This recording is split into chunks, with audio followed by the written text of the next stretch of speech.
Hey guys, tonight we're going to drift back to a time when a simple, starchy root was once the subject of royal intrigue, public fear, and straight-up culinary slander. You're standing in a muddy French field, wind tugging at your cloak, watching as a peasant yanks a lumpy brown thing from the ground only to toss it aside like it is. Chickens won't peck at it. The baker won't touch it. And as for the nobleman, and hey, drop your location and local time in the comment site. Always love seeing where and when you're retuning in from. They'd rather chew on lace than risk a bite of that the potato. Yes, you're about to witness the bizarre moment in history when Francis, romantic, wine-loving France tried to ban potatoes forever.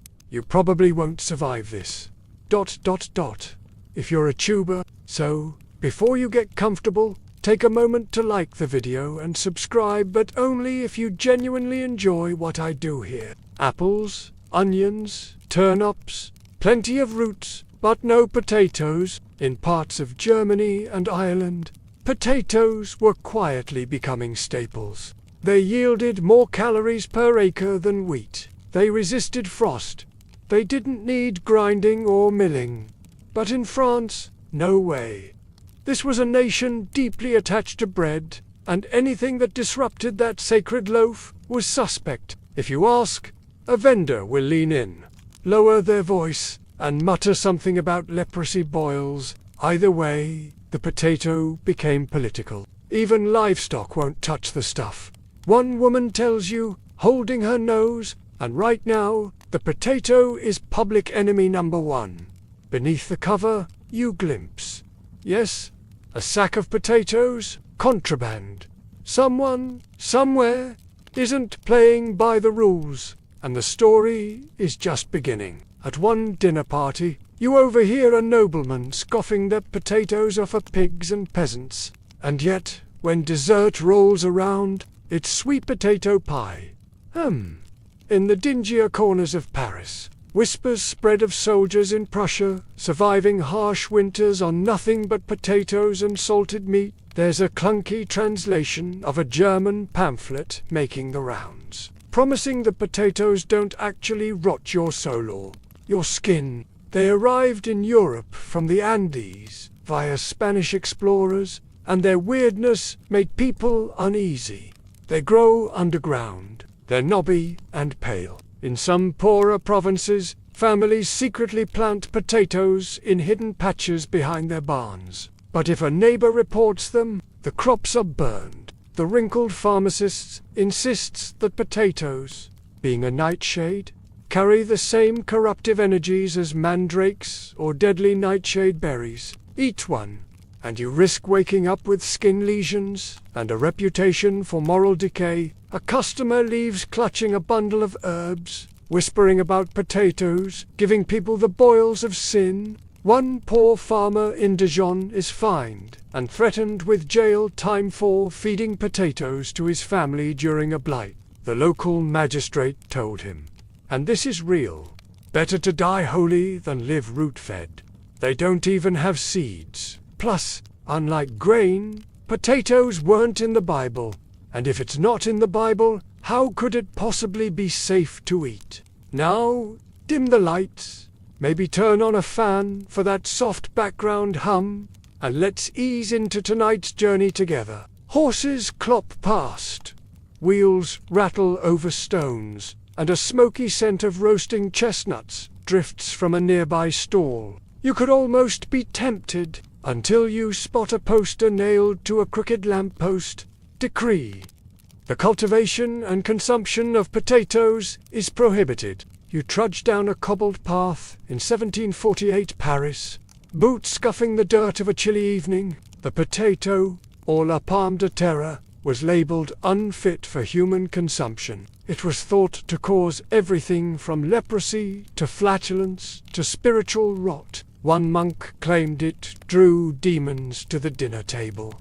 Tough crowd. Turns out, the French Parliament, not known for their nutritional sense, declared that potatoes weren't just disgusting, they were dangerous. The problem wasn't just about health, it was symbolic.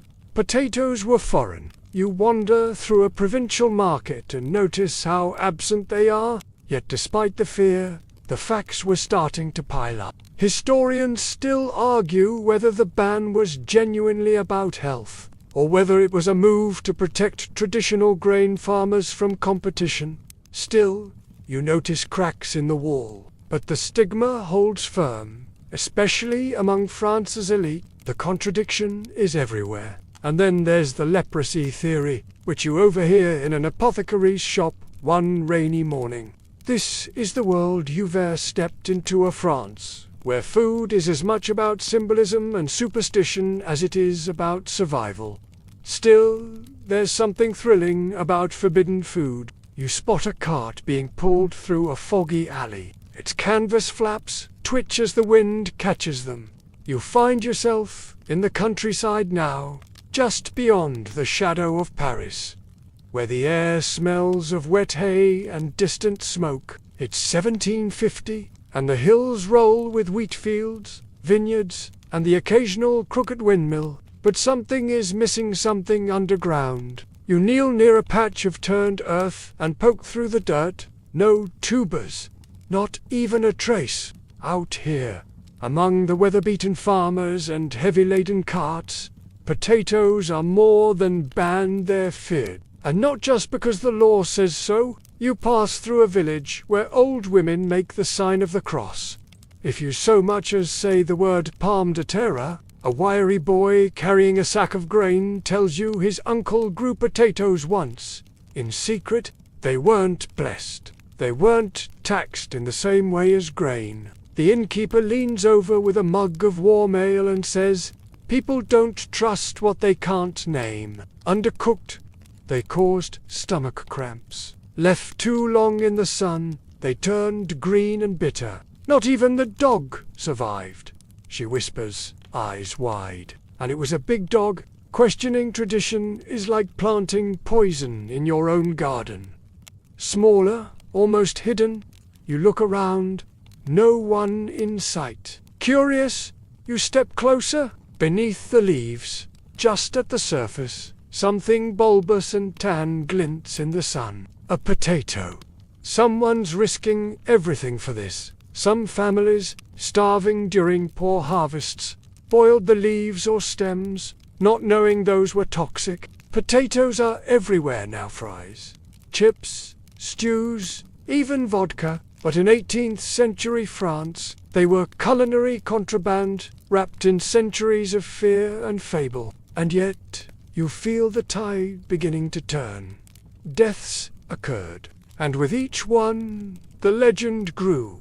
People said potatoes whispered to you in your dreams, that eating too many made your tongue swell and your blood run cold. And it's true, potatoes had dozens of nicknames in France. Devil's apple, underground pear, swamp fruit. Crops are failing. Bread is too expensive, and stomachs are rumbling louder than ever. For the first time, people are starting to wonder, what if the potato isn't the villain after all? What if it's the backup plan? A food that many wouldn't even say out loud. That's how myths are born. The church couldn't sanctify a food it barely recognized. Bread, made from wheat, was holy. Potatoes, not so much. They don't make you sick, he insists. They make you full. His eyes dart left and right. But if you eat them, you better keep quiet. Potatoes are for the ground, he growls. That's where the devil put them. They like the dark. A barefoot child scolds his younger brother for pretending to plant one. This isn't just culinary conservatism. This is superstition with soil under its nails. You visit a crumbling farmhouse and listen as the patriarch, skin like old leather, explains through a mouthful of stale bread why his family won't touch the stuff. And you have to admit, there's something unsettling about them. They look like knotted fists, with those strange little eyes. You plant them once, and they sprout again and again, like they're trying to escape. You remember someone once saying potatoes could live on corpses? You're not sure that was metaphorical, but while most farmers repeat the same stories, potataskers swelling, madness, bad dreams, some younger ones grumble a different tune. You wonder why the fear runs so deep. One theory, still debated by historians today, is that potatoes threatened the social and religious order. You wander into a roadside inn and join a few weary travelers by the hearth. It didn't help that when potatoes were eaten, it was usually in times of desperation and often without proper preparation. As the wind picks up outside the inn, an old woman near the fire shares a story from her village. A family that ate nothing but potatoes for 2 weeks only to vanish. Of course, you suspect there's more fiction than fact in that tale, but you keep your skepticism to yourself. Out here, belief is survival. Back on the road, you pass a field where a single patch of tilled earth looks odd. It's easy to laugh from the future, not because people trust the potato, but because they're starting to lose faith in everything else. The sky turns a stormy grey as you continue down the road, and somewhere in the distance, a farmer tucks his harvest a little deeper into the soil, not because he's hiding shame, but because he's hiding hope. You cross the Seine into the heart of Paris, boots clicking over a narrow bridge as smoke curls from 1,000 chimneys. The city hums with noise horses clattering, bells chiming, bakers shouting, but you're redrawn toward a quieter corner. A modest apothecary tucked between 2 wine shops. The wooden sign above the door reads, M. Parmentier.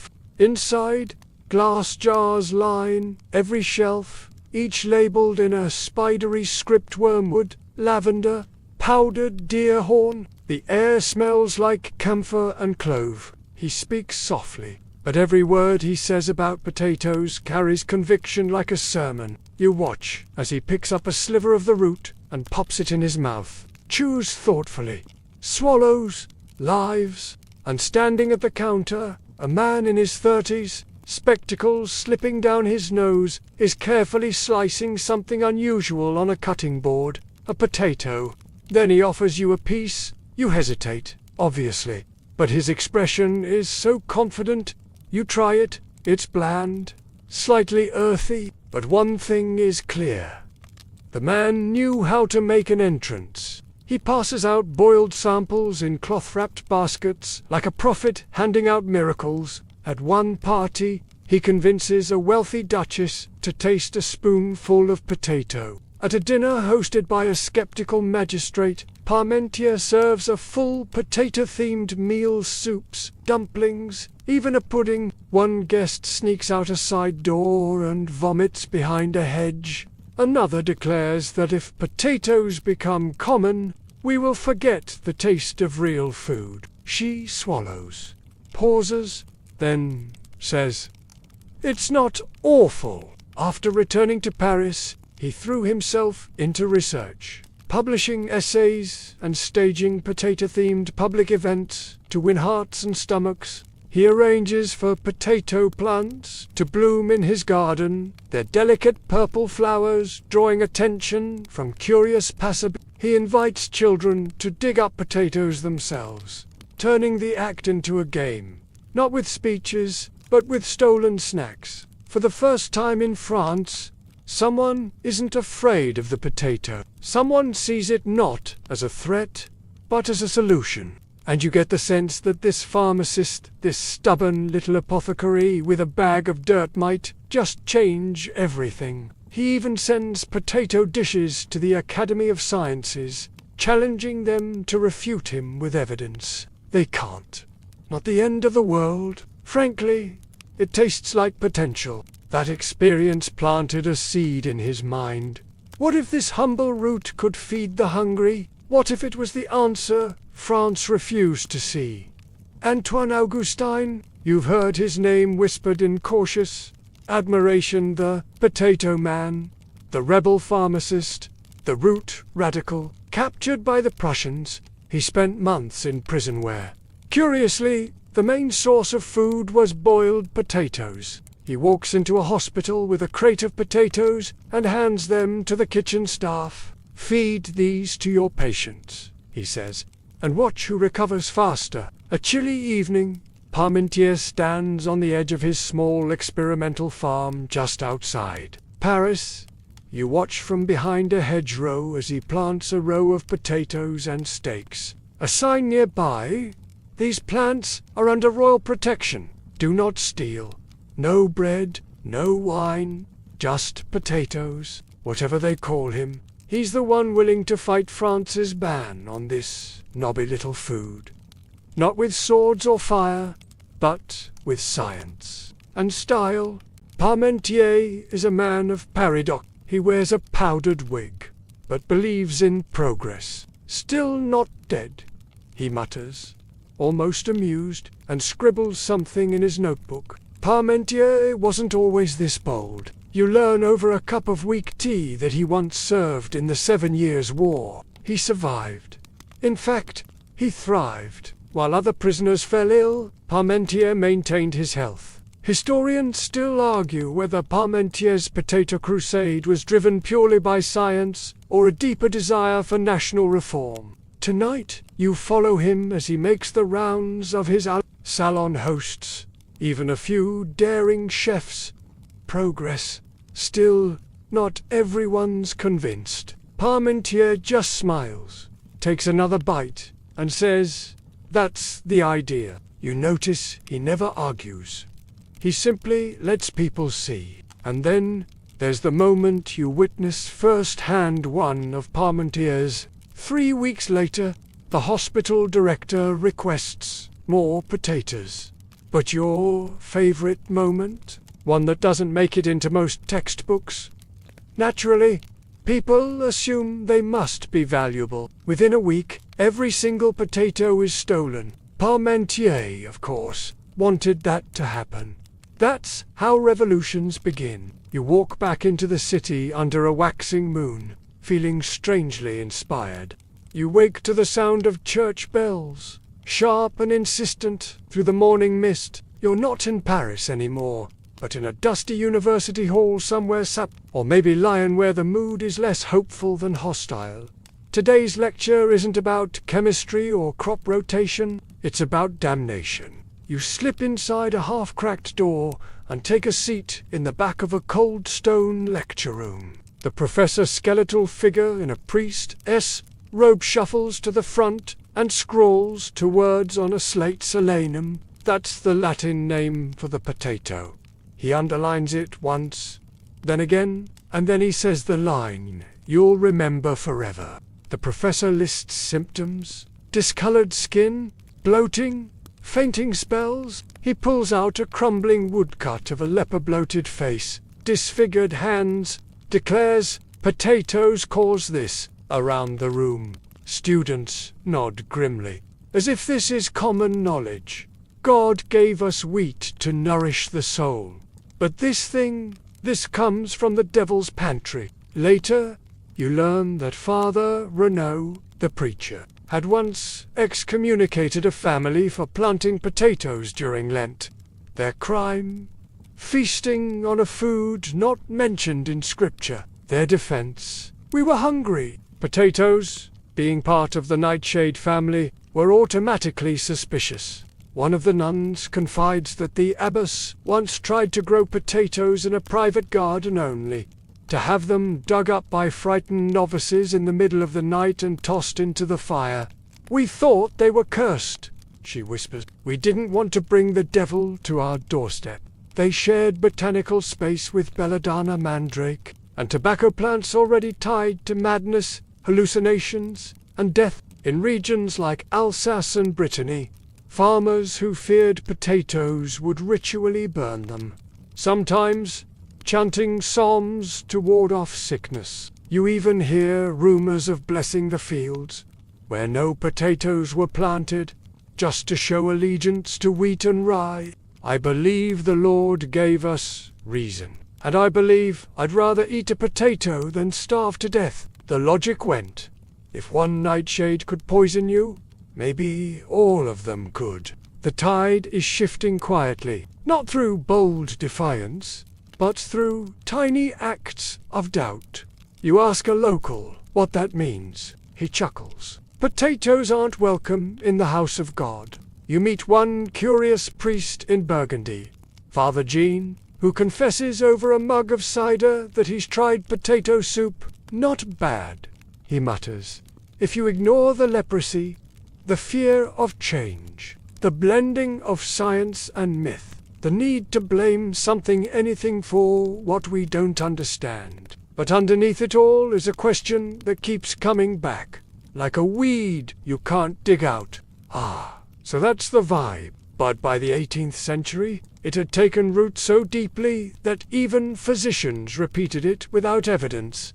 In rural areas, the superstition evolved. One tale claimed that eating potatoes would draw leprosy from the soil and plant it in your blood. Another insisted the strange eyes on the tuber were watching you, like tiny curses. For the next hour, you sit through what can only be described as a medieval TED Talk of potato slander. You lean toward a boy scribbling notes beside you.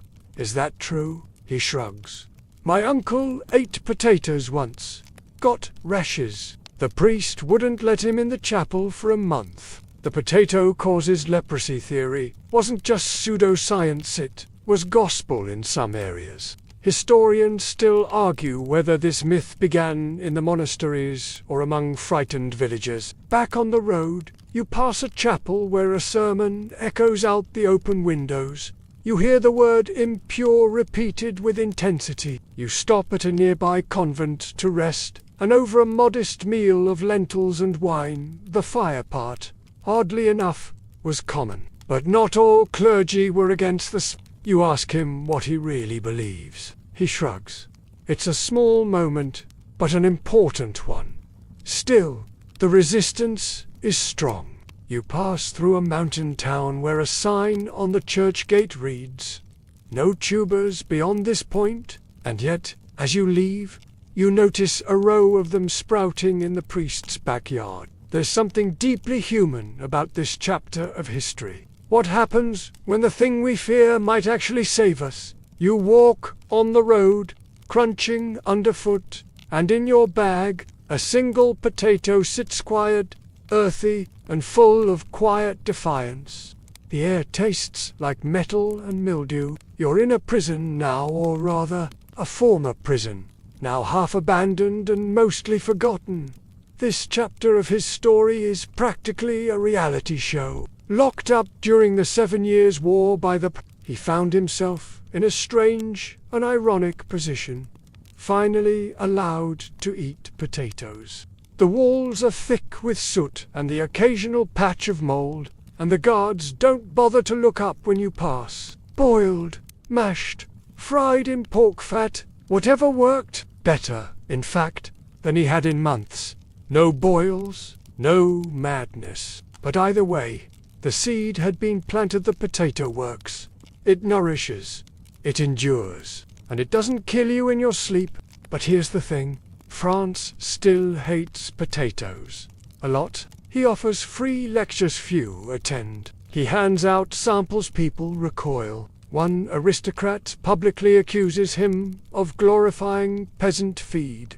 Another warns that he might be an agent of Prussia. And honestly, that one stings. So, he changes tactics again, this time with flair. Parmentier organizes a lavish feast and invites some of the biggest names in Paris. Benjamin Franklin, King Louis XVI's personal doctor, and several skeptical botanists. One of the scientists mutters, "It's not offensive." And Parmentier, he just sits at the head of the table, hands clasped, letting the food do the talking. The theme? Only potatoes. No leprosy. Just energy, clarity, and, dare he say, one man, one food, one prison meal. This is how revolutions begin. A certain glow. The public still mistrusts the potato, but Parmentier has cracked the door open. He's made it edible. He's made it French. No menu, no fanfare, just a table, a few candles, and a dish, mashed potatoes, laced with cream and herbs, served in polished silver bowls. His guests hesitate, then eat. Silence. Then one woman clears her throat and says, "It's not completely horrid. Cheap, hearty, and quiet to grow, potatoes were the perfect wartime food." For Parmentier, a French prisoner, this was unexpected. He'd grown up hearing horror stories about potatoes rotting people from the inside. Now, here they were served daily with a side of bread and salted meat. Marie Antoinette wears one in her hair. Louis XVI, amused by the gesture, tucks one into his buttonhole. The court laughs, but the people notice. Suddenly, potatoes are associated not just with peasants, but with fashion. It's the mid-1760s, and you're walking in the footsteps of a man who once ate nothing but potatoes for weeks, on purpose. Yes, we're back with Parmentier, and he's not just researching in dusty libraries anymore. At the time, the Prussians, ever the efficient types, had long since adopted the potato as a military ration. And here's the kicker. Not only did he survive, he felt great.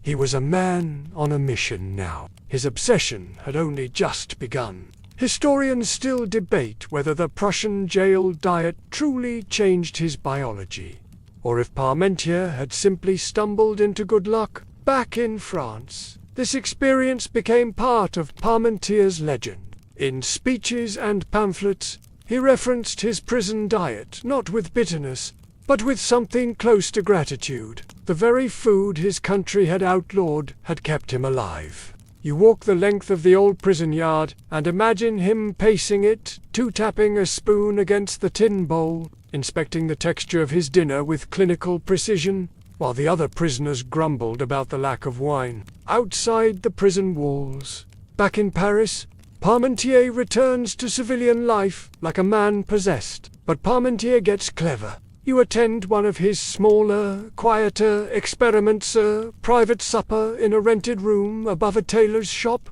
That's a win. He starts planting small potato plots across Paris, marking them with little chalk signs. For science, they read, but people are still skeptical. You witnessed the prank that becomes a legend. You take a seat in the imaginary crowd and watch as Franklin, beaming behind his spectacles, chomps happily on potato soup and nods enthusiastically. You don't get many rebel scientists in powdered wigs, but Parmentier plays the long game with style. He even arranges for bouquets of potato flowers to be sent to the royal palace. It's all a slow burn, and as you walk out of the dim prison shadows and into the golden Parisian dusk, you carry a strange sense of optimism.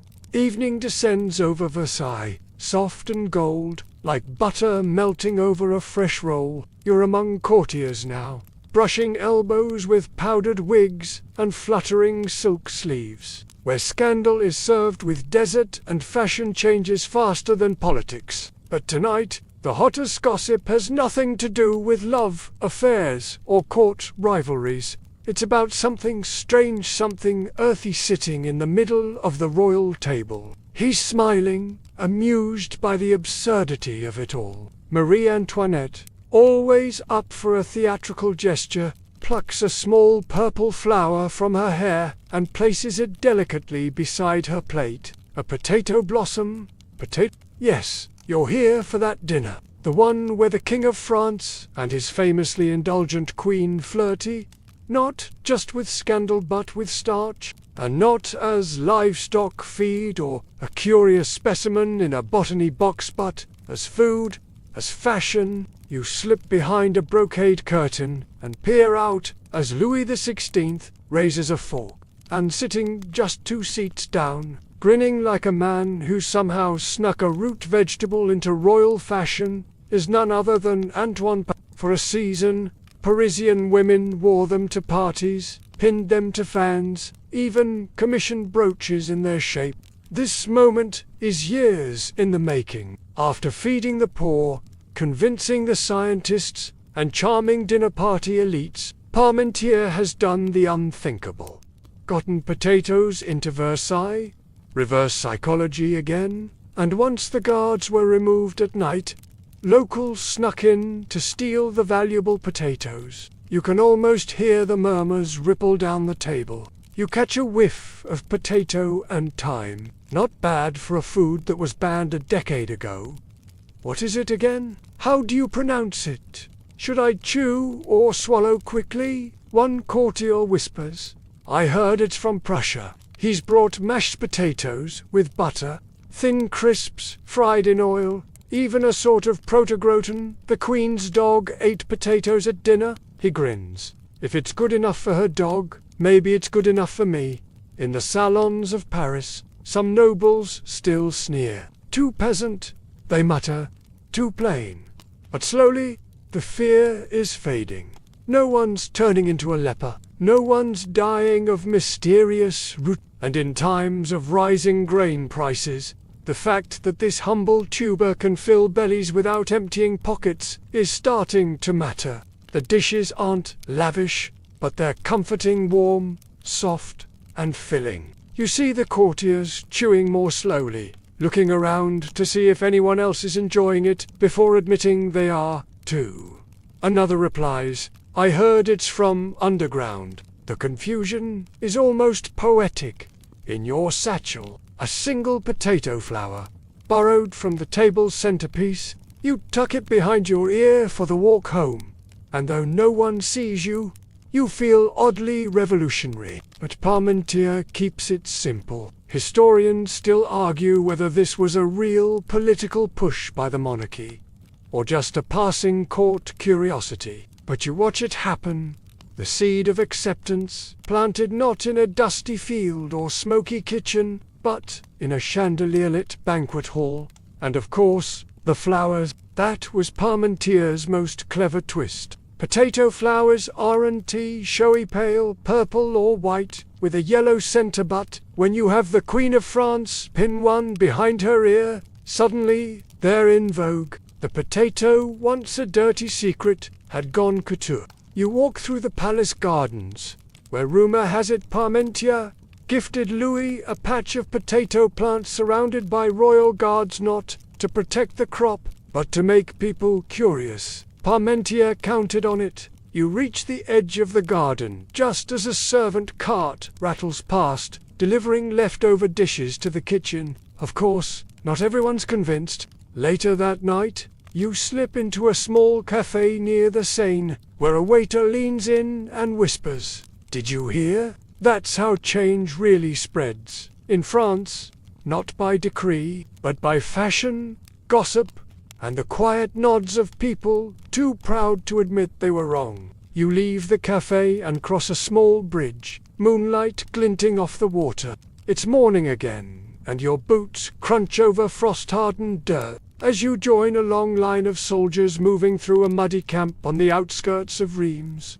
The fire smoke rises in lazy ribbons, tents sag with dew, and the smell of unwashed uniforms and boiled cabbage hangs in the air. You're not here for strategy or cannon fire. You're here for lunch. Just a few quiet deliveries, a clever menu adjustment here and there, and a mountain of persistence. A tired cook named Bernard stirs a massive cauldron and mutters, "You again?" before handing you a tin bowl filled with something pale and steamy, and maybe, just maybe, the realization that hungry soldiers are less picky than nobles, easy to grow, high in calories, didn't spoil as quickly as bread, and more reliable than grain during supply disruptions. Still, the military was slow to adopt. After all, there was pride involved. French soldiers were supposed to march on crusty loaves, and why not peasant feed,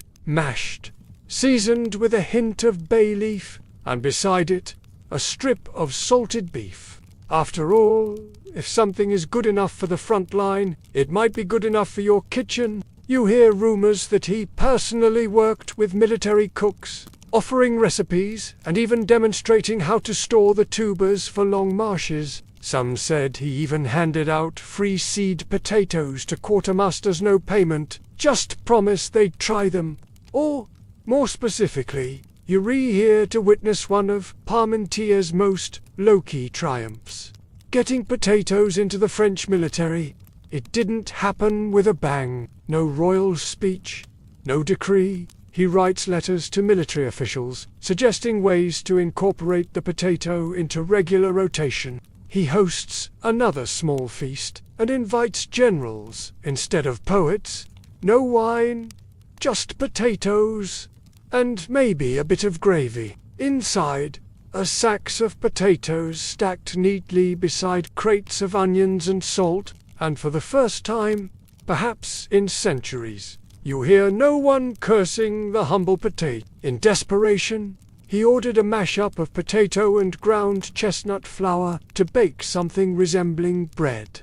It turned out edible, barely, but that was enough. A week later, his camp was boiling potatoes by the barrel. It doesn't look like much, but this is the stuff of revolutions. Not the flashy kind. One of them, a veteran with a scar across his chin, says to no one in particular, "At least we're not eating our boots this time." You know what that means? Fewer desertions, fewer complaints, and fewer hungry soldiers willing to eat bark stew. Doesn't sound like prison food anymore, does it? A younger man chuckles and replies, "Not yet." The kind that gets soldiers through winter and keeps entire regiments from starving. You step into a makeshift kitchen, really just a lean-to with bubbling pots and soot-streaked walls. Potatoes.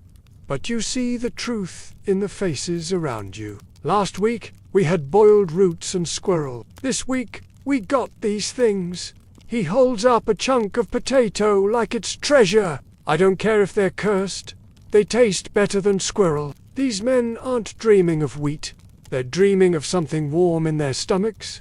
It's not bread, Bernard shrugs, but it stays down. And they stopped complaining 3 days ago. Parmentier had pitched the potato as a soldier's food for years. But necessity has a way of elbowing tradition aside. Historians still debate whether the military's acceptance was due to Parmentier's lobbying or the simple pressures of an overstretched war economy. You sit beside a young soldier named Claude, who tells you, jokes aside, the change is significant. Parmentier knew that if the army adopted the potato, the public might follow. And guess what? They did.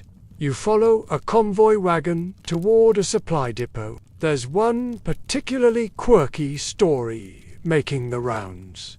A colonel who refused to serve potatoes until he ran out of flour. You trail behind a group of officers inspecting mess tents. Back in Paris, Parmentier watches these changes unfold with the satisfaction of a man who knows he's onto something. By the end of the month, multiple regiments report positive morale linked to their new rations. One cook even names a dish after him.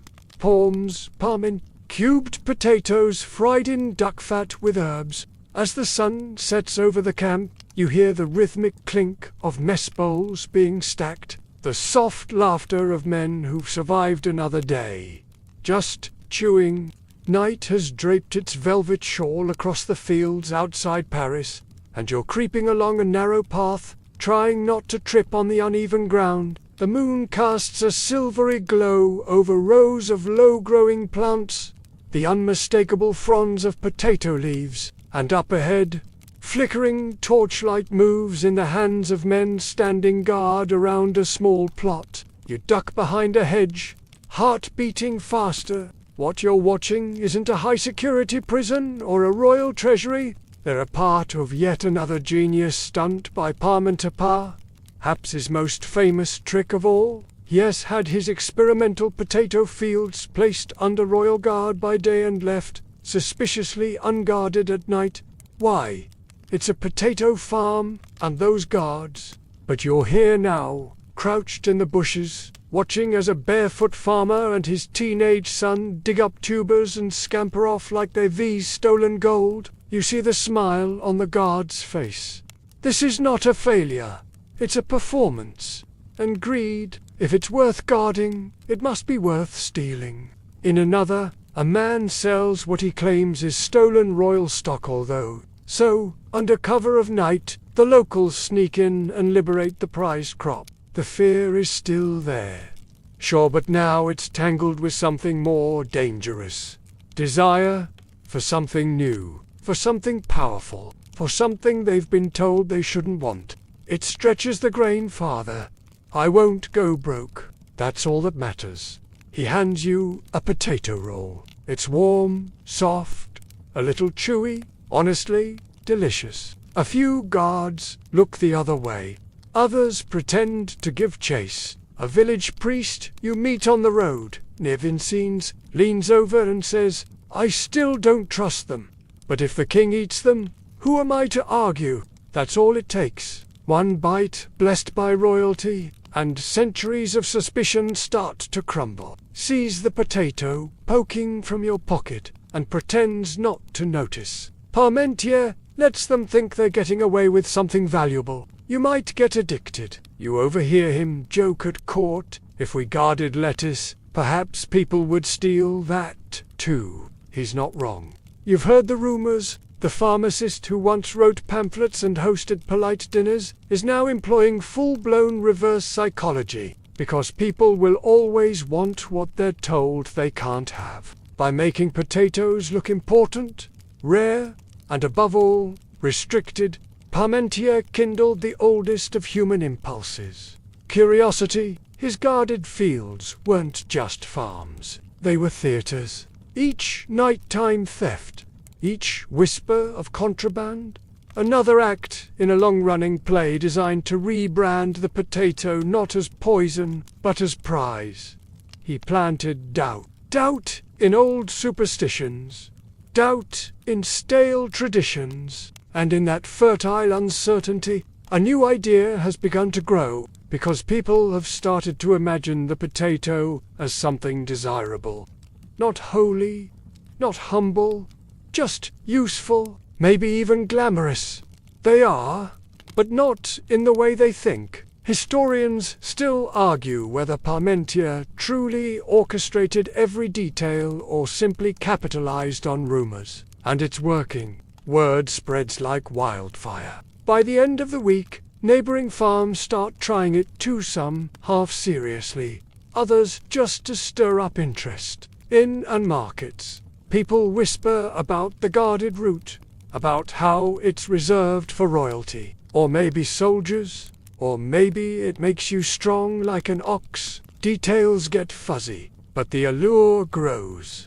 In one tavern, a woman boasts that her cousin traded 3 duck eggs for a real Paris potato. The fascination is contagious. You follow a trail of muddy prints back toward the city, and everywhere you go, people are starting to ask questions. Even clergy start softening. You pass by a bakery experimenting with potato flour. The baker, hands dusted white and face flushed, shrugs and says, "It isn't just a food, no, it's a quiet rebellion." In a city obsessed with appearances, Parmentier understood that scarcity creates value. Even the king caught on. The winds are changing, but not because laws have shifted. And as you walk past the last of the guarded fields, where lanterns flicker like sleepy fireflies, you realize something. Parmentier didn't just plant potatoes. You step out of the shadow of the hedge and into the path of a smiling guard. He nods once. "Careful," he says with a wink. Too late. You're back in Paris now, navigating the cramped arteries of the city where chimney soot and ambition cling to the air. But tonight isn't about gardens or palace feasts. Tonight, the revolution is simmering not just in the kitchens, but in the streets. The gap between rich and poor has never felt so wide. And though the guillotine hasn't yet made its debut, the whispers are already swirling like storm clouds. Not bouillon, not stew, just potatoes, water, salt, maybe a leak if someone got lucky at markets. One lad scrapes his bowl, clean in size, fills you longer than bread, doesn't make you sleepy either. It's the 1780s, and you can feel it. France, is tense. Bread prices are rising again. The harvests are poor. But strangely, in this pocket of growing unrest, the potato begins to shine. You duck into a dim cellar tavern near Rue Mouffetard, where a group of apprentices sit, hunched around a chipped table, eating bowls of potato soup. Boil them one day, mash them with stale bread the next, fry the peels with a pinch of lard.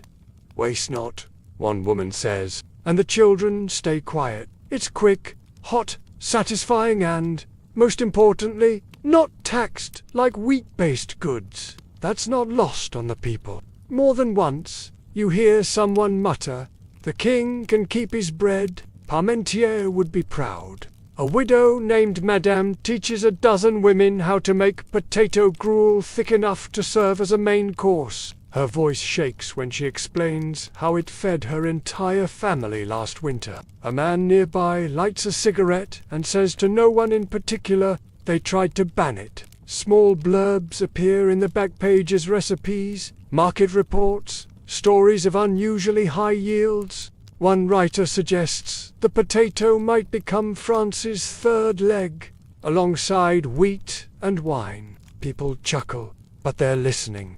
Now it's all we have. He doesn't sound bitter, just tired. You realize something. This isn't just about food anymore. It's about survival, dignity, autonomy, in a country about to question everything God. King's bread. The potato has already proven one thing. And grateful, it's not noble food, she says, but it saves us, not just what's on their plate, but what it represents. Bread is still sacred, yes, but it's also political. It comes with price controls, hoarding scandals, and the looming threat of riots.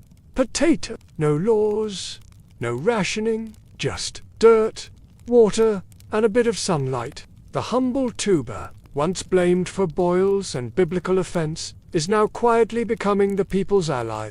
Not because it's glamorous, not because it's fashionable, but because it works. But the result is undeniable. In urban kitchens, in rural fields, even in monasteries that once cursed the crop potatoes are appearing. He keeps working, keeps writing. He's no longer a fringe figure. He's something like a quiet hero. You pass by his window late one night and glimpse him at his desk, scribbling by candlelight. The page beside him, a list of cities where potatoes are now standard fare in hospitals. You overhear a conversation in a bakery. Q2 mothers trading tips on how to stretch half a sack of potatoes through the week. His specialty, sliced potatoes, roasted with garlic and coarse salt over an iron grate. He charges almost nothing. I was a cooper, he tells you. Barrels didn't feed my family. These do. Historians still debate whether this potato boom was truly grassroots or simply an unintended effect of scarcity. What once invited suspicion now inspires innovation. You spend a day with a street vendor named Guillaume, who pushes a rickety cart through the alleys of Le Mans. His customers range from chimney sweeps to seamstresses to the occasional noblewoman's maid, pretending not to enjoy the taste. There's a shift happening in the way people think about food. In that absence of regulation, a strange kind of freedom blooms. You attend a small cooking demonstration in a convent-turned commune near the outskirts, and that's the quiet truth now whispered across France. The potato saves. It saves stomachs. It saves coins. It even saves lives. You sit by the Seine one evening as dusk paints the water mauve and ash. Even the newspapers take notice. Back in his home, Parmentier is aging but tireless. He's winning as the revolution nears. When no one else is feeding you, you feed yourself. And if that food happens to come from beneath the dirt, all the better. The Bastille has fallen. The tricolour flutters on every corner. The air tastes like smoke, metal, and possibility, and under your feet, the cobblestones tremble with the march of hungry, determined feet. Revolution has arrived. You're in the thick of it now, dodging between street demonstrations, pamphlet tossers, and people singing patriotic songs with more passion than pitch. Liberty, equality, fraternity and hunger. Always hunger. While the slogans are lofty and the ideals shimmering, one stubborn fact keeps nipping at everyone's heels. France is still starving. But here's the twist. Amid the chaos, the potato doesn't disappear. There's no truffle oil, no silver spoons, just battered pots, dented ladles, and a massive sack of it thrives. We ran out of grain 3 days ago. Haven't heard a complaint yet. You duck into a provisional kitchener, makeshift space run by volunteers, feeding the revolution's foot soldiers, and the people long shackled to the idea that salvation came from bread, alone are now leaning heavily on something far humbler, boiling, esmarching, fryem, if the oil holds, says the cook, a wiry man with a scarred apron and red sash. This is not the France of powdered wigs anymore. The monarchy is crumbling, nobles are fleeing. The church has lost its grip. But firsthand, you see it, you taste it, at pop-up soup kitchens, in peasant gardens converted from old noble estates. One official declares a hectare of potatoes yields 4 times more food than grain. Liberty begins in the soil. The room claps. A man from the back shouts, "No bread, no problem." Even on the fronts of local newspapers, potato crop saves region from starvation. All caps.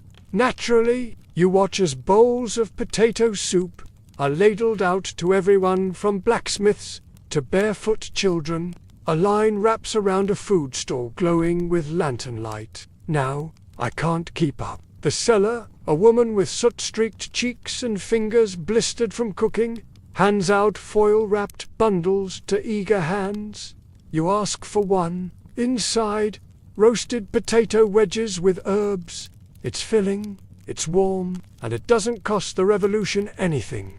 You overhear one older woman mutter, "If Marie Antoinette had handed out potatoes, maybe she'd still have her head." Another man responds, "If she had to cook, she'd have burned the peel." In a country appending centuries of hierarchy, here is a food that needs no permission, no sacred blessing, no royal approval. It grows where it wants, feeds who it wants, answers to no one. Among the wilted flowers and torn flags, someone's left a small, perfectly round potato, and humble and strangely moving. The humor is sharp, but underneath it lies real admiration for the potato's role in this new, uncertain world. In committee meetings, grain shortages dominate the discussion. Parmentier's name is floated more than once. You hear whispers that he's been asked to advise on emergency food plans for the National Assembly. He's not a firebrand, not a rabble-rouser, but they trust him because he's practical. And right now, practicality is the hottest ideology in town. Even the new revolutionary leaders take notice. Historians still argue whether potatoes truly prevented famine during the early revolution or simply cushioned its blow. You visit a town hall where local farmers are being encouraged to grow tubers. You smile, not because things are good, France is still herding, but because this strange little underground crop is quietly helping stitch the country back together. Later that night, you walk along the Rue Saint. She nods toward the crowd and says, 2 years ago, I couldn't sell a single spud. And then she adds, almost as an afterthought, revolutions are hungry work. You pass a makeshift memorial outside the gates of a burned-out bakery. The old symbols, bread, wine, royal crests are fading, and in their place, new ones are bubbling up from the dirt. You pause in a quiet square where someone has scrawled on a crumbling wall, "Liberty grows underground." You know exactly what they mean. The years tumble forward, faster now, like potatoes rolling from an overturned cart, France is in flux again. The monarchy is gone. The guillotine's blade, now rusting in history, and a new face has taken center stage. A short man with sharp eyes and an empire-sized ambition. Napoleon, but barrels, sacks, crates, everything smells faintly of vinegar and smoke. Hard to fight on air, he mutters. Wheat fails, potatoes don't. So here we are. But here is what catches your eye. Rows upon rows of wooden boxes labelled Pommes de Terre. No longer suspicious, no longer fringe, just ... ordinary and essential. Rows of cots, filled with groaning soldiers, bandages, moans, but also steam from a soup kitchen in the back. Potato porridge again. One nurse leans in and says, better than broth alone. They heal faster with it. Not fancy, but real. A national figure. His name is invoked at agricultural fairs. His recipes are printed in military manuals. He even receives honors from Napoleon's government for his public health work. And guess what's featured at the celebratory dinner? Some say he preferred them with onions. Others say he didn't care, as long as they were hot and fast. Historians still debate whether he actively encouraged potato farming or just didn't stand in its way. Now they grow nothing else. The patriarch Shuck holds up a tuber the size of a fist and says, "These saved us during the bad winters." You can't eat a rosary, his wife adds, or a revolution. You travel through fields once dominated by wheat and rye. In cities and villages alike, the potato isn't just surviving, it's defining an era. The food of the war front, the hospital, the hearth. It moves silently through history, like a second currency, nutritional gold pulled from under the soil. Now rows of green potato vines stretch in every direction. You speak with farmers who once refused to plant it. Now they joke. If wheat is the father, the potato is the mother. She feeds more mouths. Either way, he didn't ban it, and in France, that's progress. In soup, in gratins layered with garlic and thin shavings of salted pork, their children know no fear of it, only comfort. But in your hands, you cradle something warm. A baked potato wrapped in cloth. No feast, no fanfare, just comfort, just enough. Stocked in every cellar. They've gone from poison to patriotism. And while the world is watching his conquests, you re-watching something just as unlikely. The final ascent of the potato from revolutionary rations to imperial staple. You sneak into a salon where the topic of the night is agricultural self-sufficiency. A well-dressed gentleman puffs a cigar and declares, "The potato is the true Republican food. It grows for all men, regardless of crown or creed." He earns polite applause and a refill of brandy. You're standing in a French military supply depot near the Rhine. You walk alongside a logistics officer scribbling tallies. Napoleon's armies march across Europe with muskets, cannons, and a growing appetite for tubers. They're cheap, nutritious, and easy to transport. You visit a field camp outside Ulm, where a young cook is boiling a full cauldron of them over a smoky fire. He ladles out portions with military precision, more filling than rice. He grins. Unless Frenchmen die hungry. Even Bonaparte, famously indifferent to luxury, supposedly ate potato dishes on campaign. You attend a military hospital near Parmentiola now. Grey around the edges, still working. You catch him one morning in his quiet study outside Paris, reading a letter from a regimental commander praising his potato promotion. He chuckles softly. "I should have joined the artillery," he says. Less arguing. He's no longer just a food enthusiast. He's become a symbol. Mashed potatoes, served in silver dishes, with a modest flourish of parsley. You spend an afternoon with a peasant family in Burgundy who once feared the potato as a demonic crop. They cook them in ash. Potatoes are no longer whispered about. They're traded. Even in high society, attitudes have shifted. The French countryside reflects the change most of all. And they're not wrong. That night, you camp under a clear sky outside Metz. The stars are bright, cold, and distant. And for the first time, it feels like the potato is no longer fighting to be accepted. It has arrived. The empire falls. Of course it does. As all empires do. One day, Napoleon is astride Europe like a colossus. And the next, he's exiled, defeated by frost and hubris. You watch the tricolour drop, and the Bourbon flag rise again, reluctantly, like a guest no one invited back to the party.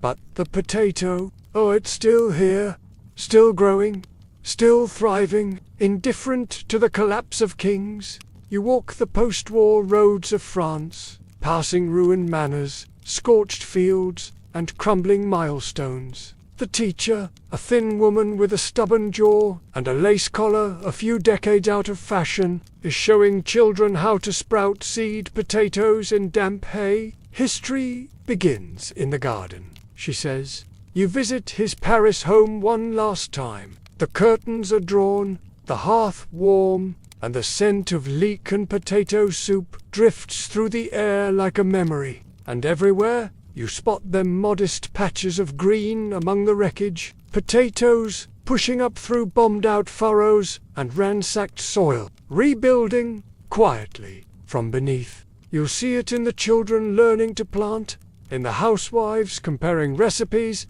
in the soldiers whose stomachs were saved by the very crop once banned by law. In many ways, they're the only thing that hasn't changed.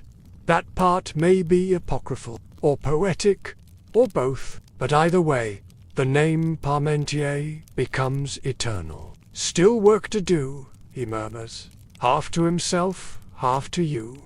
We must keep teaching people to trust the earth. You step into a village schoolhouse, recently reopened after the wars. Someone places a small basket of potatoes at his grave. It's tradition, says the nurse. And it works. No flowers, just the thing he believed in most. You nod.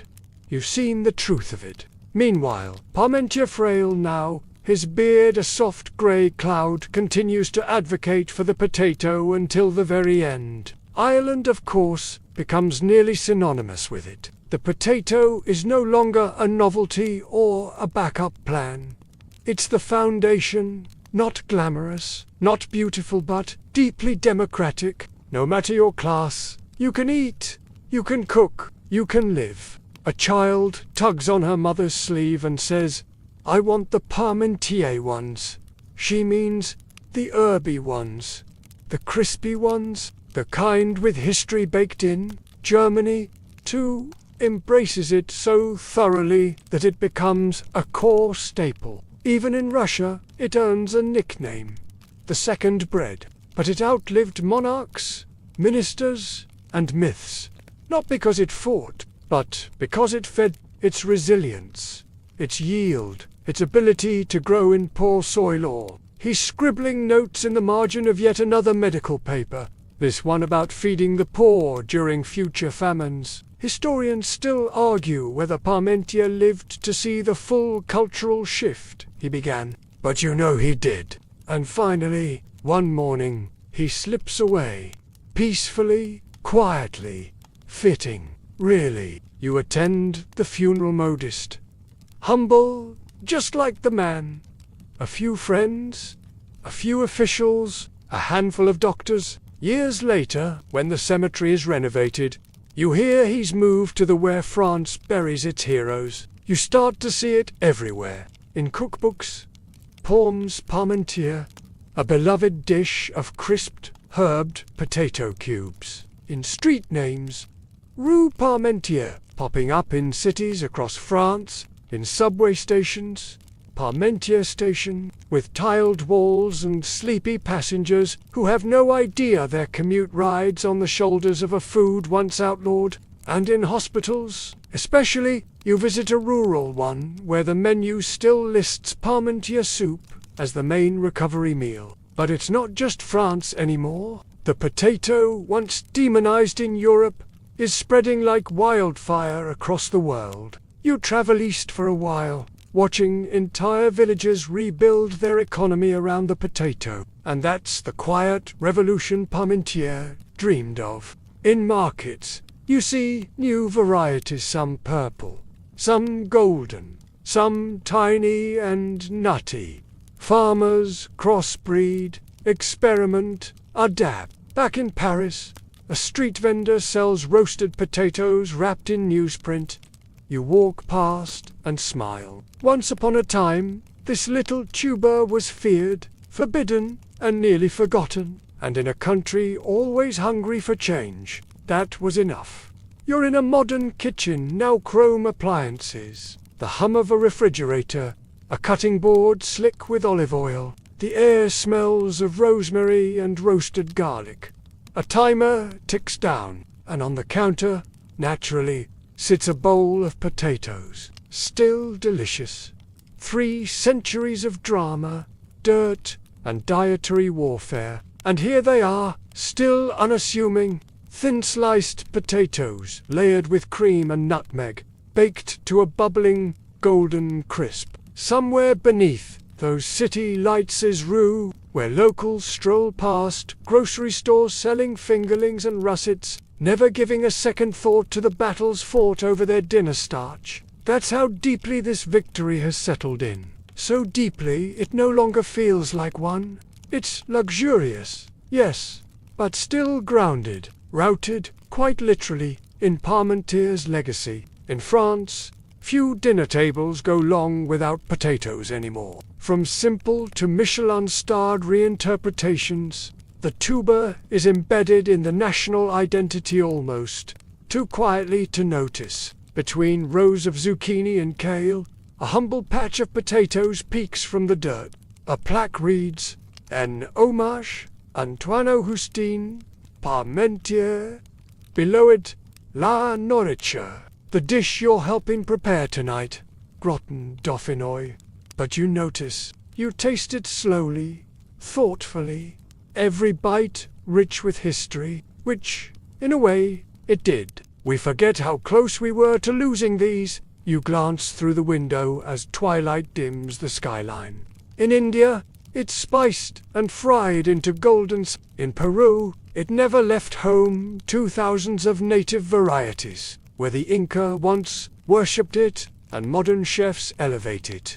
In America, fries everywhere, on every plate, at every meal, with pamphlets, dinners, and a parade of edible proof. Parmentier didn't just change a menu, he changed a mindset.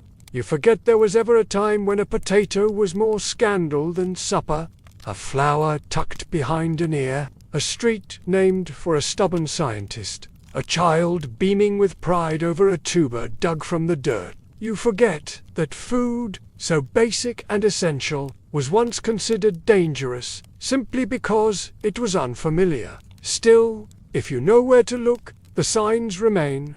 In a boulangerie near the Marais, a new item appears on the chalkboard menu.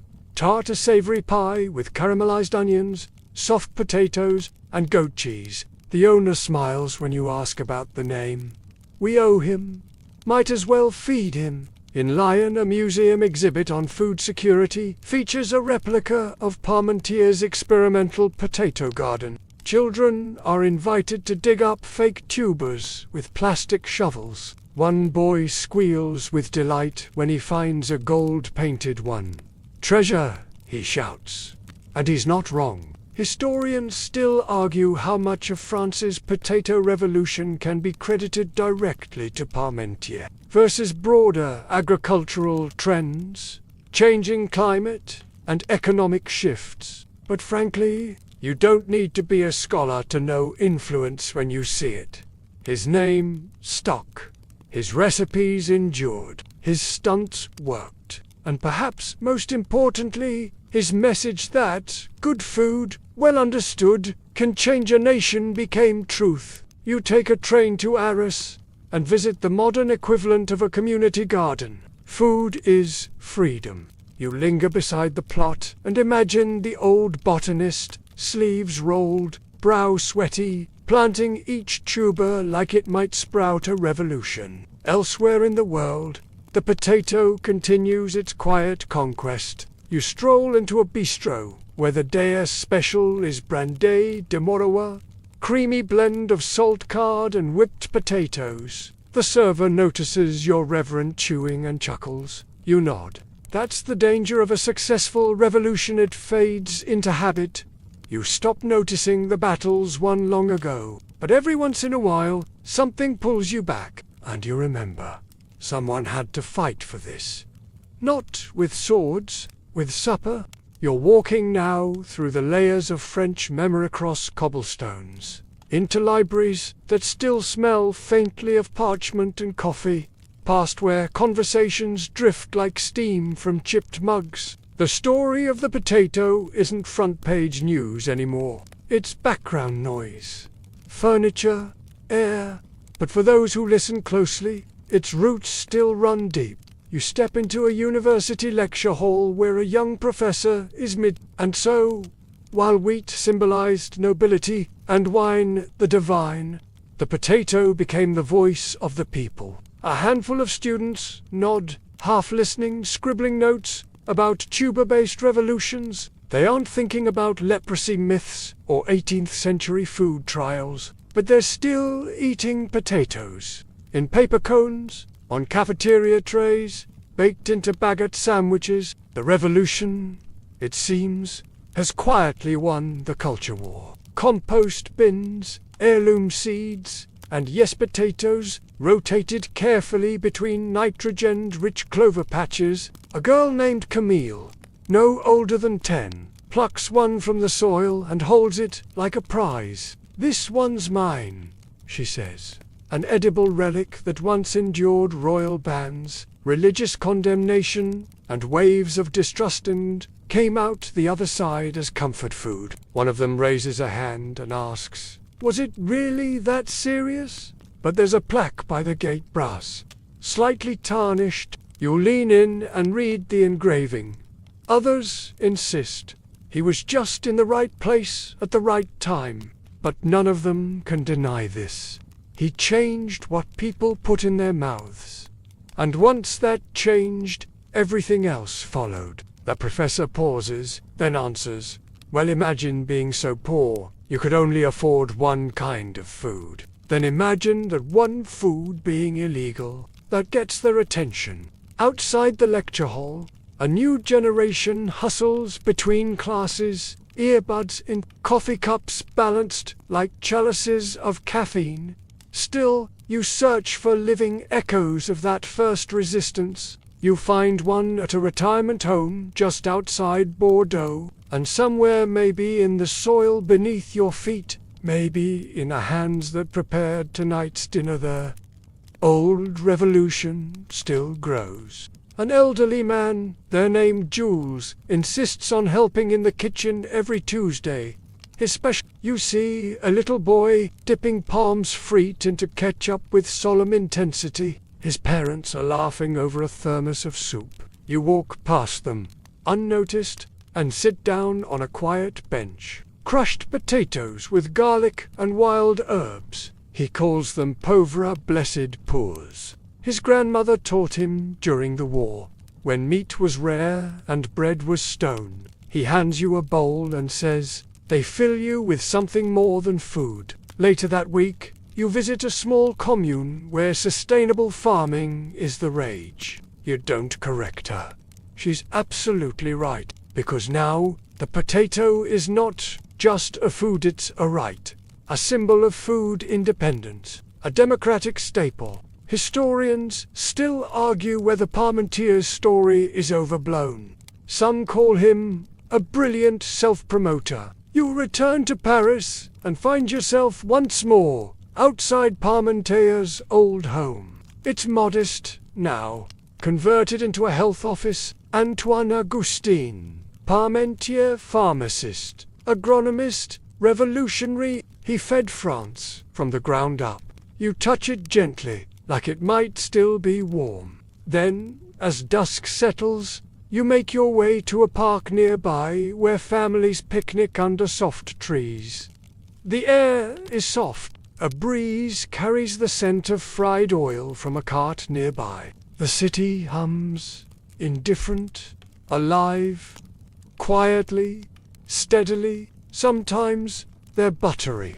You rise early one morning, long before the Paris streets fill with horns and chatter, and make your way to a quiet garden nestled behind an old hospital. The sun is still stretching itself over the horizon, casting the world in a hush of grey. Dew clings to every leaf, every stem, and in one modest patch near the wall, you find them.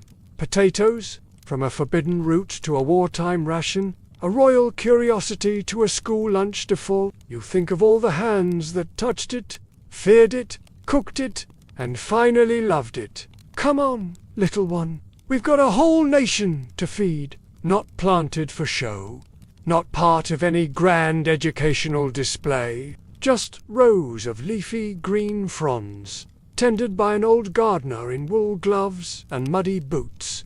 You watch as he checks the soil with gentle fingers, humming a tune with no name.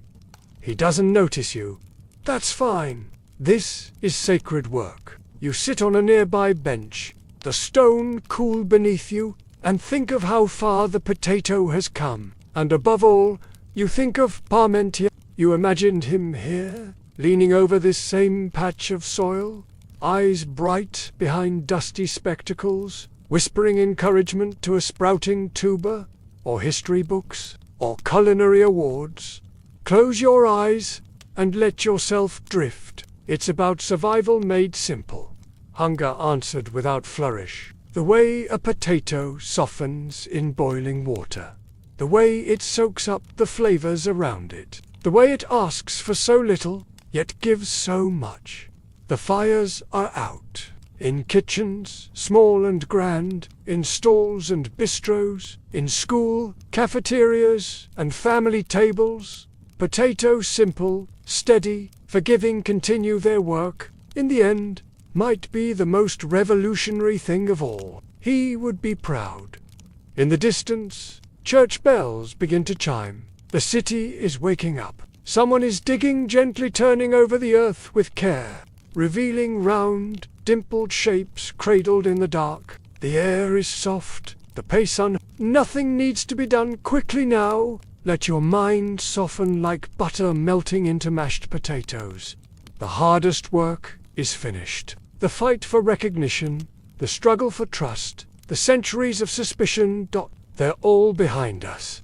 The scent of earth and summer rising with every step. Somewhere nearby, a bird trills once, then settles back into silence. It's full.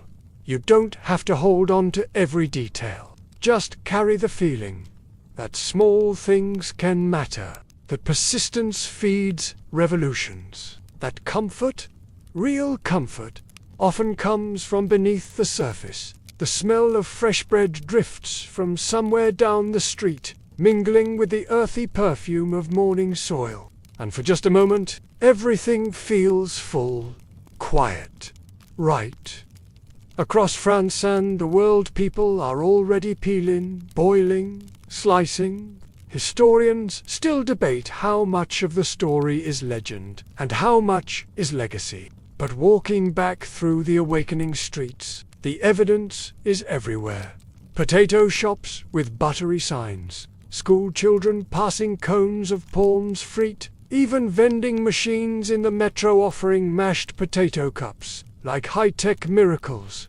To feel that shift, a loosening, a letting go. You've followed this strange little food through wars, through courts, through muddy kitchens and royal gardens. And now you can rest with it. You pause outside a restaurant with a chalkboard menu. Soup of the day, let your thoughts quiet. You smile. It's not about glamour, and that you settle on a park bench as the wind rustles through the plane trees, their leaves whispering something old and secret. You lean back, and now, no longer judged, no longer feared, just there, reliable, kind, the breeze slows, the world softens, Your breath deepens. Your journey through soil and history settles gently into stillness, because tonight the hunger is gone. And the revolution, well, so now. Picture a field just before harvest, still and golden under a heavy sky. You walk barefoot between the rows. Warm soil beneath your feet. In the distance, the potato rests easily in the basket. And you take a breath. Let the hush settle into your chest, like dust on a windowsill. At dusk, you don't need to remember all the names. Now curl deeper under the covers. Let your hands go still. You're safe, you're warm, and the story is finished.